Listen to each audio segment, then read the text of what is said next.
Today we're going to be taking a look at my Christmas comic book haul. I was really thankful to receive a couple gifts this year and I can't wait to share with you, so stick around and check it out.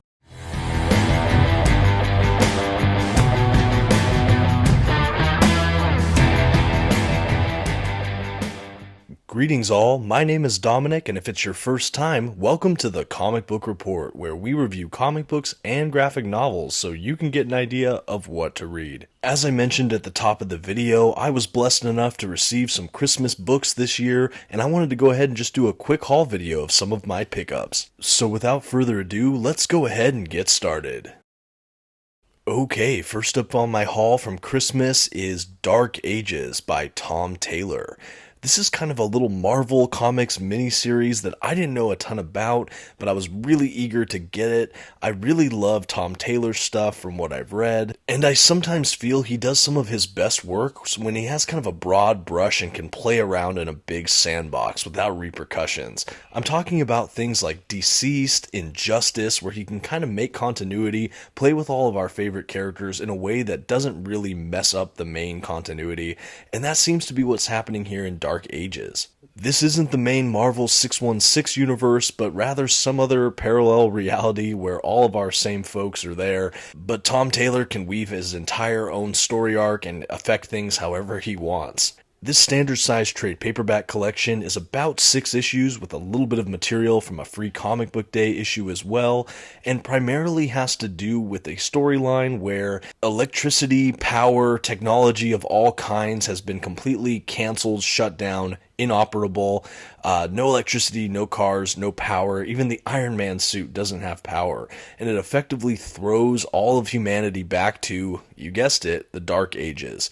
And this event occurs after a series of worldwide earthquakes, tsunamis, cataclysms where, some people get killed, civilization crumbles, and now new factions arise, new city-states, things like that.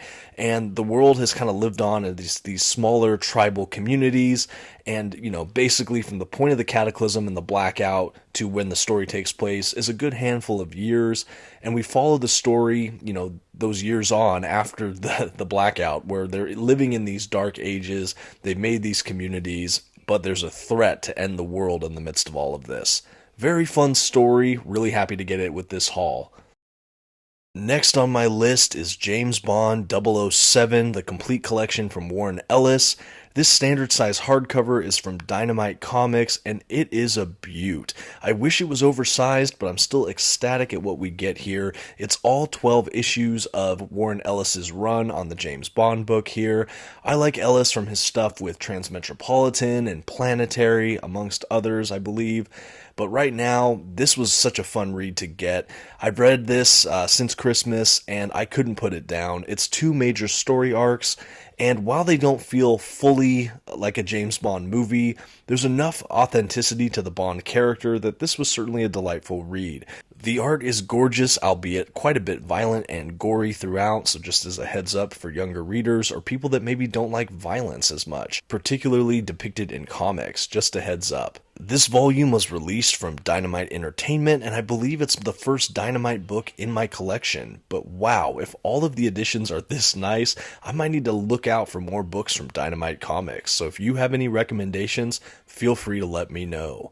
As far as the storyline goes, there's a lot of international espionage and intrigue.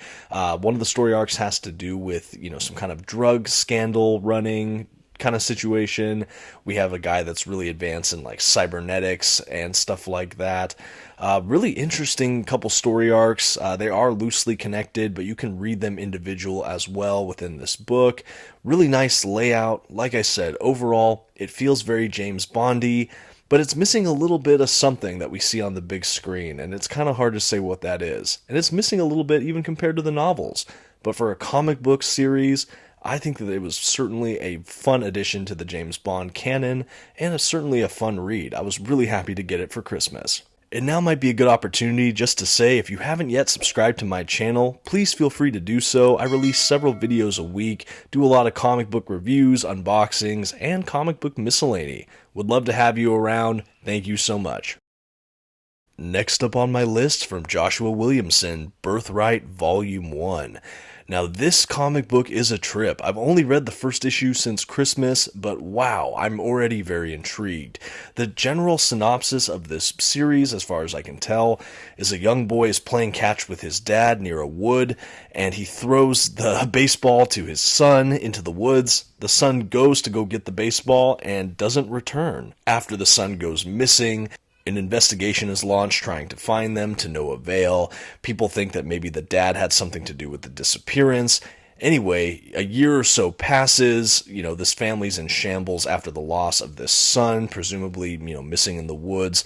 They don't really know what happened. Well, out of nowhere, this grown, grizzled warrior of a man in, leather kind of armor and plating and different things and weaponry shows up out of nowhere claiming to be the son who was lost only a little bit over a year ago.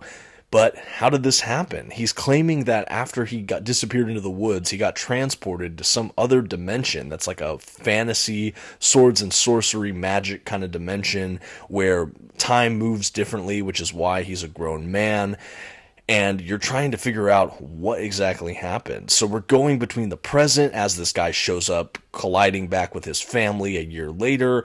But for him, we also get the flashbacks of what happened in this world and how he grew up, what he did in that fantasy world. I don't know a ton about this series, but I've heard it recommended. I like Joshua Williamson, and if that first issue is any testament, I can't wait to finish the rest of this collection. Very thankful to have received this book as well. Next up, of course, we have All-Star Superman from Grant Morrison and Frank Quitely.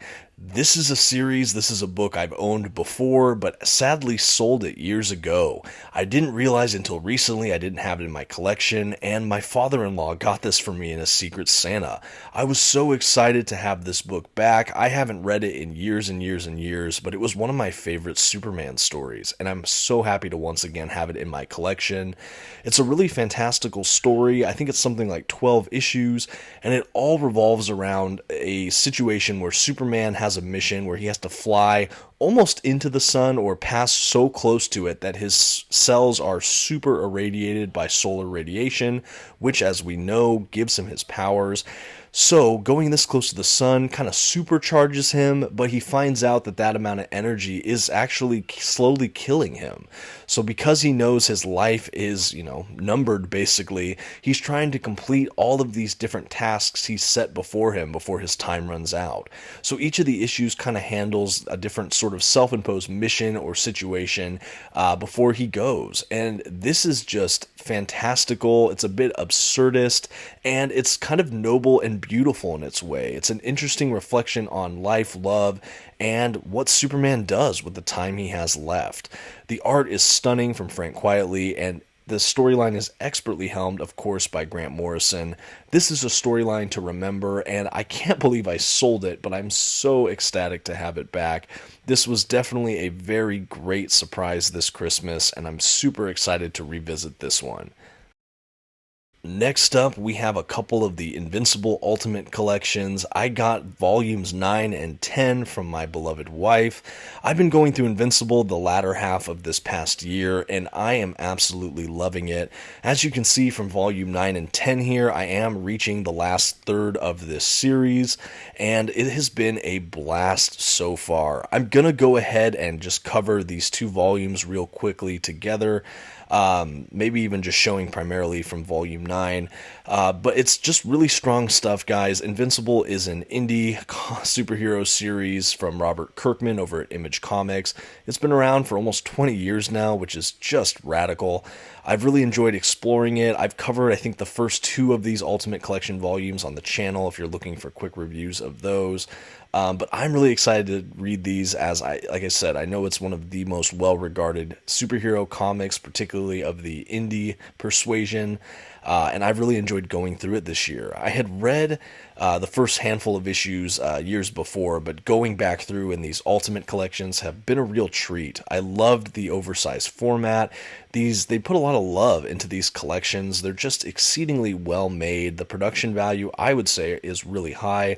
The nice thick glossy print paper stock is a treat to see, and I just love where the story is going. It's really interesting. It always keeps me on my toes. I feel like right when I kind of settle into a status quo, Kirkman does something to mess up Mark Grayson's life or just shift around the characters or the powers that be, and I'm sure that these volumes will be no different.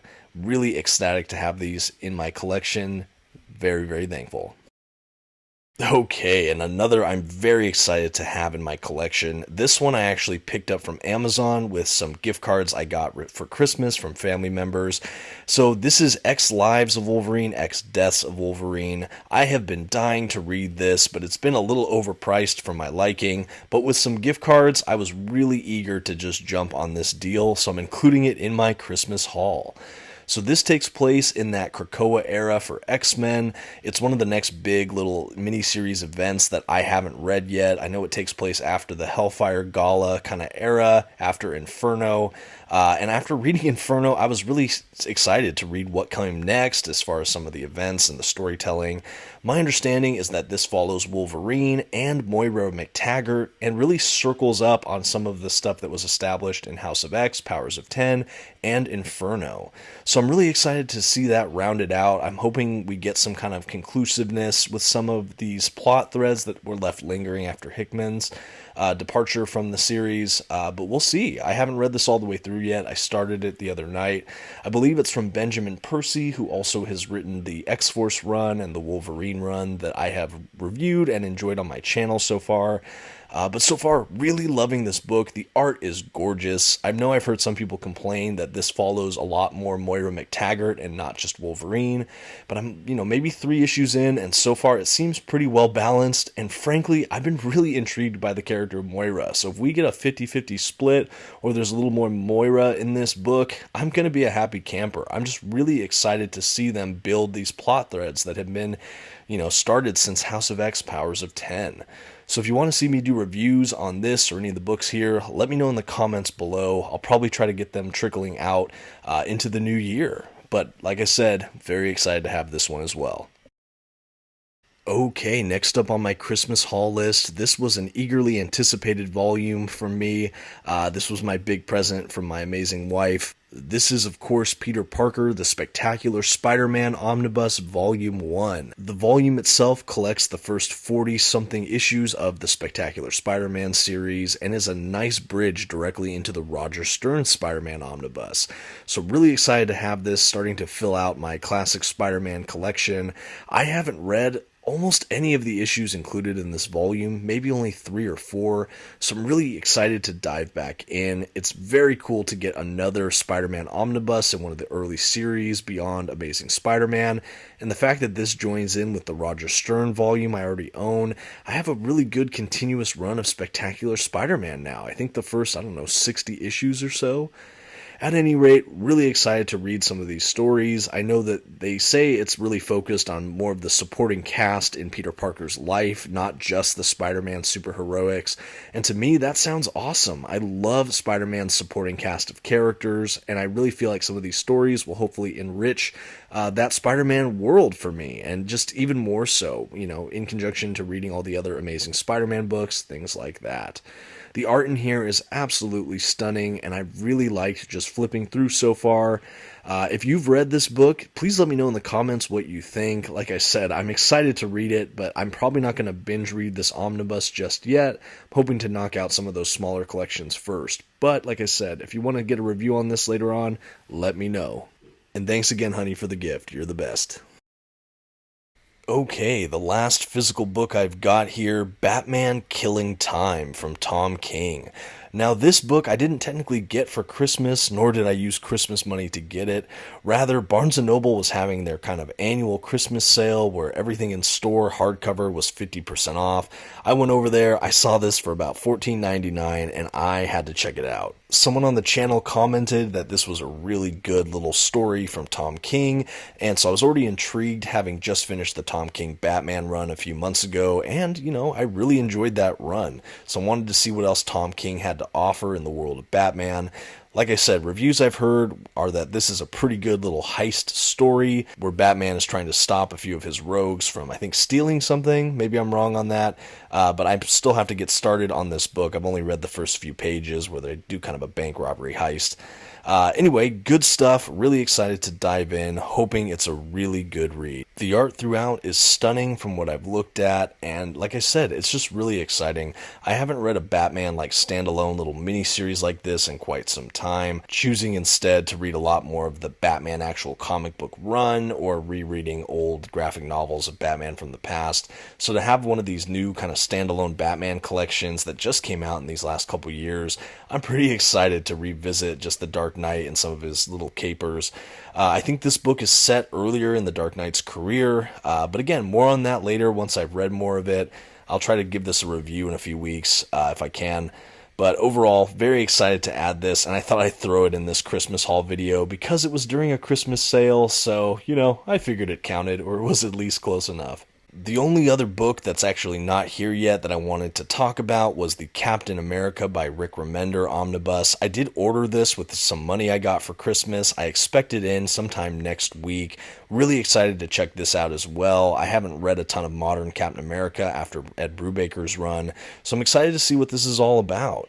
I decided to include it in the Christmas haul video because I was hoping to get this video out this week before the new year, so even though it's not here yet, I'm also getting this for Christmas. Yay!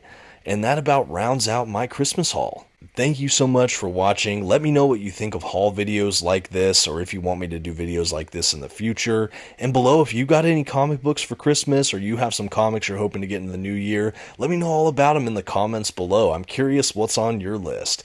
And I sincerely hope you have a happy new year. This has been the Comic Book Report. Don't forget to like, leave that comment, and until next time, have a good one.